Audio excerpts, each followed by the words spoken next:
tàmbalee ko ak source A naka la xëyee tey dans un discours franc le premier ministre Ousmane Sonko propose aux partenaires sociaux un pacte de stabilité sociale avant le 1er mai. La VAR retrace les vieilles doléances di nga ko daal di am ci source A ba tey xëy na wax le président de la République Macky Sall le rapport de la Cour des comptes qui l'accuse de falsification des chiffres des finances publiques. Tout cela est ridicule loolu itam bokk na sax ci li nga xamante ni dinañ ko waxtaanee ci kanam incha allah ndax président Macky Sall wax na ay bal noonu lañ ko mën a tuddee wax na ay mots moom président Macky Sall jëmale ci li nga xamante ni rek mooy rapport Cour des comptes bi. Farba Ngom envoyé en prison malgré sa décision de consigner plus qu'il n'en fallait.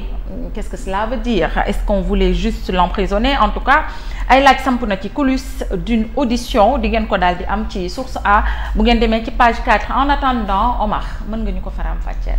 waaw bon xam naa ni si Farba Ngom laay commencer parce que Farba Ngom finalement gis ngeen ni il a été placé sous mandat de dépôt à l'issue de son deuxième audition devant le président mooy kiy jiite les juges d'instruction du pôle financier.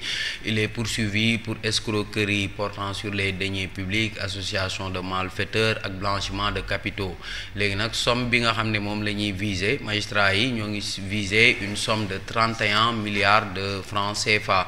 Léegi nag d'après les informations de source A bon lu ñuy reprocher Farba Ngom ça remonte à plusieurs années depuis 2019 très exactement. Léegi nag ça s'est étalé sur plusieurs années ba 2024 bi. Léegi nag Farba Ngom moom bëggoon na nag am benn xaalis boo xam ne nii da koy consigner boo xam ne xam nga gis nga comme dans l'affaire Diégui Diop dafa am luñ ko doon toppee xaalis boobu noonu moom ak ñu ko doon toppee léegi ñu jël xaalis boobu dajale ko consigné ko moo taxoon ñu bàyyi leen ñu dem ñibbi. Léegi Farba Ngom il a essayé de faire la même chose maanaam consigné waaw en attendant enquête bi moom il a consigné ay immeubles yoo xam ne nii dañ leen expertiser pour xam valeur immeuble yi ñaata la. Léegi bañ ko expertiser ça fait 34 milliards alors que moom il est poursuivi pour 31 milliards waaye juge bi nangulu ko loolu parce que juge bi da ko ne loolu da nga ko waroon def avant.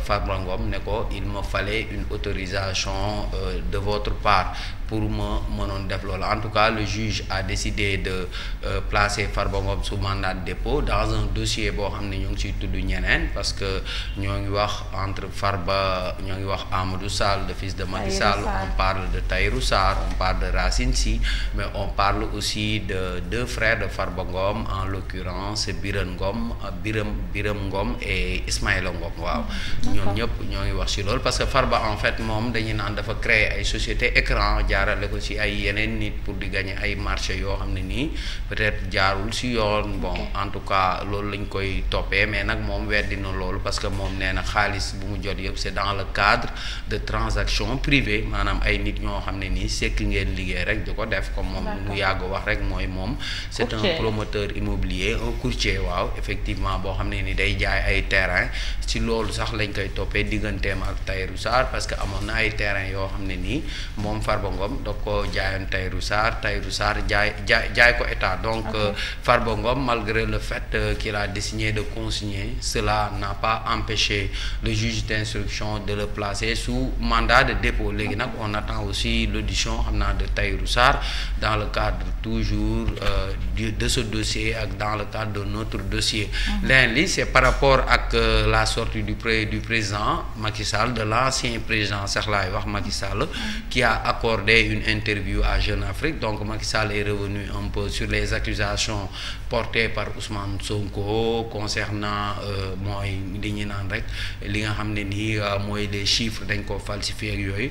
Macky Sall nag nee na loolu c'est impossible, nee na loolu mënul nekk rawatina xaalis bi nga xam ne dañ koy jëlee bitim réew parce que nee na xaalis bi nga xam ne nii dañ koy jëlee bitim réew mënoo si nax ñi nga xam ne nii ñoom ñooy les bailleurs parce que les bailleurs ils ont les chiffres yow tamit nga am ay chiffres moom daal il a parlé il a utilisé le mot ridicule wax na ni nag il n'a pas peur moom Macky Sall te saay bu il n'exclut pas en fait de revenir au Sénégal saay bu ko laajee moom Macky Sall xam nga ni Macky Sall temps yi dafa am benn rencontre boo xam ni da si doon participer rencontre boo xam ne nii lu ko tax a jóg mooy fexe ba ñu baal les pays africains leur dette moom rencontre bi moo ngi amoon en Afrique du Sud donc Macky Sall c'est ce qu'il a dit concernant les accusations portées contre lui leneen li c'est par rapport ak la rencontre entre le premier ministre Ousmane Sonko le patronat ak ñi nga xam ne nii ñoom ñooy syndicats yi dégg nañ Ousmane Sonko nu mu waxeek patronat yi nu mu waxeek ñi nga xam ne nii ñoom ñooy les acteurs syndicaux wax leen ni en fait comme il leur a expliqué que la conjoncture est difficile maanaam dëkk bi dafa metti donc foog ñu toog waxtaan maanaam bañ a maanaam nee na bu fekkee ni tey ji Sénégal am nañ yenn difficultés yi lan moo ko indi mooy dañu amoon ay régime yoo xam ne nii dañuy xool loo xam ne nii mënul nekk mais pour des vues électoralistes maanaam am na élection buy waaj a ñëw rek nga xool loo xam ne nii boo ko defee jàpp nga ni ñi nga xam ne ñoom ñooy enseignants yi peut-être wala ñeneen ak ñeneen dinañ la votel mais après da ngay mujj indil état bi problème donc moo ngi expliquer loolu par rapport ak li nga xam ne moom mooy masse salariale bi nga xam ne quasiment dafa doubler masse salariale bi diggante 2019 ba 2024 donc Ousmane Sonko nag ñi nga xam ne ni ñoom ñooy patronat bi rawatina ñoom béy di aañ ak yooyu nee nañ ko en tout cas ñun de ñi nga xam ne nii ñoom la ñuy représenter moom mooy les chefs d'entreprise nee nañ dëkk bi de en tout cas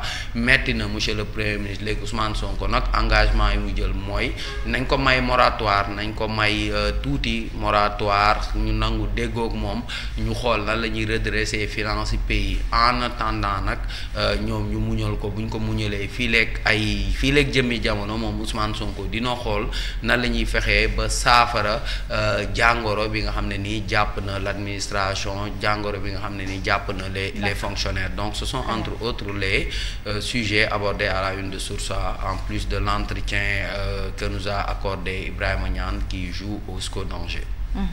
moom nee na je veux défendre les couleurs de mon pays mi ngi ci page 8 journal bi aywa Diego on y va ñu dem ci yeneen kaay l'évidence suñu dëkkandoo yi rencontre avec le gouvernement syndicalistes et employeurs dressent un tableau sombre du monde du travail démb moom monsieur le premier ministre dégg nga Farba Ngom en prison de 125 à 31 milliards de francs CFA Tahirou Sarr convoqué aujourd'hui moom itam ci dossier boobu la bokk moom Tahirou xëy na tey dina wuy ji bu wuy jee lan moo ci aju xëy na on attend de voir ñu dem si beneen yéenekaay naka la xëyee tey jii jéego ginnaaw l'évidence Walf Quotidien Macky défie le duo Diomaye Sonko je n'ai pas peur de rien ou bien je n'ai peur de rien voilà c'est la Cour des comptes qui a certifié les rapports tout cela est ridicule rien ne m'empêche d'aller au Sénégal et je n'exclus pas d'y retourner dëgg-dëgg nag sàll ngaari waroo ragal bu dee defoo dara rek war ngaa ñëw saa su la neexee ci réew mi nag ndax fii nga dëkk du dëgg bu dee defoo dara nag laa wax alors rencontre gouvernement syndicat patronat dialogue des sourds wala boog dialogue de sourds Beydi Agne porte le combat de la loi sur le contenu local loolu itam mën ngeen ko am ci journal bii di Walfadjri ñu dem si beneen yéenekaay Omar journal ñaata la daan jar waaw am na yu jar 100 francs am na yu jar 200 lu tax 200 200 kon ban journal nga gis bu jar 200 non Walf noonu la mës a jar Walf moom 200 lay jaay. D'accord ayca ñu ñëw ci beneen yéenekaay l'Observateur PGF pour éviter la prison 442 milliards de francs CFA de caution hay poursuivi pour un premier dossier portant escroquerie sur les deniers publics de 31 milliards Farba Ngom a mis en prudence 10 titres fonciers expertisés à 34 milliards de francs CFA. Pour le second dossier de 91,6 milliards portant complicité d'escroquerie, blanchiment, association de malfaiteurs, le maire de Agnam se rapporte sur la caution de Tahirou Sarr. La vérité sur le dossier médical brandi par les avocats du député ouvrant la voie à une possible admission au pavillon spécial. Attendu aujourd'hui au PGF, Tahirou Sarr a mis sur la table un TF expertisé à 394 milliards de francs CFA pour le premier dossier portant escroquerie sur les deniers publics de 91,6 milliards. Pour le deuxième dossier portant escroquerie sur 25 milliards, Tahirou Sarr a cautionné un chèque certifié de 11 milliards émis par la Banque Atlantique et 2 immeubles. Xam nga man bu may gis yi yàlla baax na. Professeur Babacar Niang, agrégé des facultés de droit, si le complice Farba est envoyé en prison, il serait difficile de croire que l'auteur principal Tahirou ne soit pas placé sous mandat de dépôt. waaw comme Tahirou tam mi ngi am def ay propositions yàlla baax na ñëw na ci tàggat yaram les détails du contrat de Aliou Cissé sur le banc de la Libye. ñu dem ci beneen yéenekaay naka la xëyee tey ginnaaw l'Observateur. Les Échos moom wax na rapport Cour des comptes et menaces diverses. Macky Sall sort de sa réserve et lâche. Ils n'ont qu'à travailler au lieu de critiquer mes 12 ans. La Cour des comptes fait des amalgames. J'aurais pu être candidat à un 3e mandat, mais loolu la wax. Je n'ai peur de rien. Rien ne m'empêche d'aller au Sénégal et je n'exclus pas d'y retourner. Wallaay Sall ngaari loolu laa la wax sànq heure bu la neexee ñëwal bu la leeree ni la defoo dara. Après plus de 3 heures face au juge du pôle judiciaire financier, Farba Ngom sous mandat de dépôt malgré la caution offerte. Il est poursuivi pour 31 milliards alors que son offre de cautionnement dépassait ce montant. Il avait pourtant pris le soin d'expertiser tous les biens cautionnés. Ses avocats choqués et scandalisés. Ñu dem ci beneen yéenekaay naka la xëyee tey ji ginnaaw Les Échos enquête def na enquête ci dialogue social bi ci diggante ñi nga xam ne ñi nga xamante ni ñooy syndicats yi ak le premier ministre parce que lui li journal bi wax nee na bouscule les codes loolu lu ko daal di tuddee. Le premier ministre a élargi la concertation bien au-delà des acteurs habituels syndicalistes et patronat, une volonté affichée de transparence et d'ouverture mais un accueil contrasté. Le gouvernement annonce la poursuite des discours jusqu'au 1er mai yàlla baax na fii 1er mai xëy na résultat dina génn. Ñu dem ci beneen yéenekaay du mu xëyee tey ginnaaw enquête. Le quotidien Madiambal Diagne xëy na rencontre situation du monde du travail dialogue des sous noonu la ko tuddee SOS en rouge. Licenciement, dette intérieure, marché public, grève. Sur la scène des débats Mody Ngiro, il faut l'arrêter des licenciements abusifs. Il faut l'arrêt des licenciements abusifs. Wax dëgg yàlla il faut l'arrêt des licenciements abusifs. Wax dëgg fa yàlla bay di añ les chefs d'entreprise nous disent que la situation est difficile. Sonko ne leen l'État doit vivre selon ses capacités. waaye xale yi dañ laa xëy vaar monsieur le premier ministre bi ngay wax ne amul tendeefal amul aaral amul xaar te bu leen ko may répit. ñu xëy dem ci beneen yéenekaay jéego muy Vox Pop moom nee na poursuite judiciaire, rapport Cour des comptes, falsification des chiffres des finances publiques. Macky Sall ñëwaat na rek nee na ragalul xoful tiitul te heure bu ko neex mën naa dugg ci waat Sénégal. Nee na tamit je m'inscris totalement en faux contre ces allégations de falsification. C'est un procédé politique, tout cela est ridicule. Ridicule loolu la wax ridicule moom day ñëw ko ñëwaat rek boobu ba tey. Donc journal bi tamit def na lancement de la rencontre tripartite gouvernement syndicat patronat. Sonko demande un moratoire social et prend de grands engagements loolu la leen wax na leen may ñu waxtaan te waxtaan yi day daal di continuer ba fii ak le 1er mai xëy na dinañu am solution. Farba Ngom sous mandat de dépôt après le rejet de sa garantie moom il partage la chambre 42 de Rebeuss avec Lat Diop. xalaatoon naa ko daf man yoo jotee nag ma ne kii tam mu bokk ak Lat Diop nekk. maa ngi dégg démb gars yi di ko ñu dem mais ñooñu pavillon la ñuy nekk bon yàlla dina leen defal sutura foofu noonu ñu dem ci beneen yéenekaay. Pavillon spécial mooy ñi nga xam dañ feebar quoi. Voilà peut-être après mën nañ ko envoyer foofu. chambre 42 moom. Mangook ayca accusation du gouvernement contre l'ancien chef d'État. Macky apporte une cinglante réplique au tandem Sonko-Diomaye. Le procès sur la dette est un procédé politique. Ils n'ont qu'à travailler. Je m'inscris totalement en faux contre les allégations de falsification. Je n'ai peur de rien. Ils peuvent poursuivre s'ils veulent. Rien ne m'empêche d'aller au Sénégal et si je n'exclus pas d'y retourner, j'ai proposé une loi d'amnistie qui a permis à ceux qui étaient en prison de sortir loolu la daal di xamle waaye yaa ñu tooñ nag bu dee tey ñu ngi dund ay jafe-jafe ci ñenn ñi ka yaakaar ne ñu ngi dund jafe-jafe sa loi bii moo ñu ko indil du dëgg ñu dem ci beneen yéenekaay bu nekkente ni pare na. Libération moom nee na Farba Ngom placé sous mandat de dépôt hier, Tahirou Sarr devant le juge aujourd'hui dans les secrets de la procédure mu ngi nii nag ci dossier boo xamante ni nee nañu milliards yi bëri na torop waaye kenn ku ca nekk yaa ngay def ay propositions selon journal bi. Ousmane Sonko aux centrales syndicales: nous éviterons autant que possible la confrontation, rien de durable ne peut se faire sous la pression et les urgences. waaye nag monsieur le premier ministre yaa waxoon ne gouvernement kenn du ko fal ba pare may ko répit yaa ko waxoon xale yi ba nga xëyee dañ laa vaar.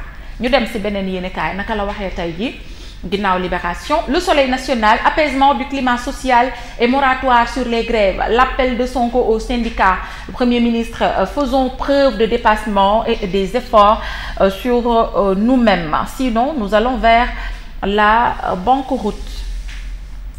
La rencontre tripartite d'hier sera suivie par des échanges sectoriels pour arriver à un pacte social. Yàlla baax na. Musée de la biographie du prophète, un temple culturel et scientifique pour raconter Muhammad, paix et salut sur lui sallallahu alayhi wa sallam. yàlla na nu ko yàlla defal bokk monsieur le premier ministre loolu moom boo ko defee. Musée biographie sunu yonent bu tedd bi dinañ la sant gërëm la ayca ñu dem ci beneen yéenekaay si c'est pas fini Diego. Yor journalu Abdou Nguer mu ngi ciy wax pour un nouveau contrat social. Le premier ministre péremptoire noonu la de sur la situation économique actuelle du pays. Il faut que chacun fasse un effort, sinon on va vers la banqueroute. Ah ouais yàlla baax na. Le jubbanti à l'épreuve des héritages de la malgouvernance. Péremptoire, c'est comme qui dirait bon, il fait du gisaane quoi. yàlla baax na ñu dem ci beneen yéenekaay c'est pas fini, c'est fini. Le Dakarois Sport ñëw na ci candidature d'Augustin Senghor au conseil de la FIFA. yàlla na ko yàlla defal loolu nag parce que c'est un Sénégalais. Mais on nous dit le Dakarois mi ñuy wax le Maroc ferait blocus. Point d'exclamation la ci def. Alors premier contrat en poche, Zarko amorce son ascension en MMA. mën naa nekk MMA moom wutukaay xaalis la bu gaaw te sa ascension day gën a gaaw. Reug fa la jaar ba tey jii dégg champion du monde donc yàlla baax na. ayca loolu la ñu mën a jàpp ci yéenekaay yi naka la ñu xëyee tey jii. Une petite transition pour s'installer avec Abdou Nguer pour la dernière partie de cette émission.